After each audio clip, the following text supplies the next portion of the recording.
জয়গুরু। পরম দেওময় শ্রী শ্রী ঠাকুরের চরণে আমার শতকোটি প্রণাম। জগৎজননী বড়মার চরণে আমার শতকোটি প্রণাম। সকলকে আমার আনন্দিত জয়গুরু। শ্রী শ্রী ঠাকুরের দয়ার কথা। একবার একটি যুবক কলকাতা থেকে ঠাকুর বাড়ি আসেন এবং ঠাকুরের সাথে বিভিন্ন বিষয়ে কথা হয়। প্রসঙ্গক্রমে মাতৃভক্তির কথা উঠল। ওই প্রসঙ্গ উঠতেই ছেলেটি তার মায়ের প্রতি বিরূপ প্রতিক্রিয়ার কথা বলে।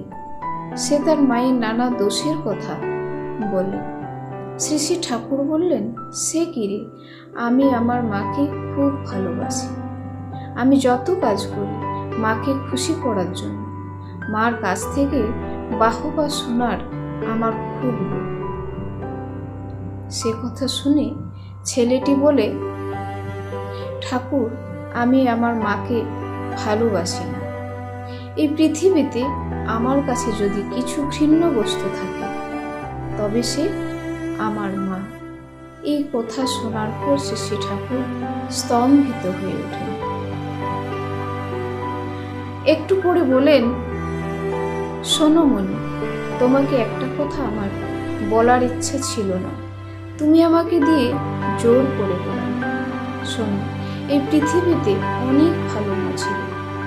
তুমি সেই সমস্ত ভালো মায়ের উপরে জন্ম না নিয়ে অমন মায়ের উপরে জন্ম নিলে কেন? তুমিও নিশ্চয়ই কোনো জন্মে তেমনই ছিল। তবে শোনো, তোমার মা যেমনই হোক, তোমার কাছে তো মা। যদি মুক্তি পেতে চাও তবে তোমাকে ওই মাকেই সেবা দিয়ে খুশি করতে হবে বা খুশি রাখতে হবে।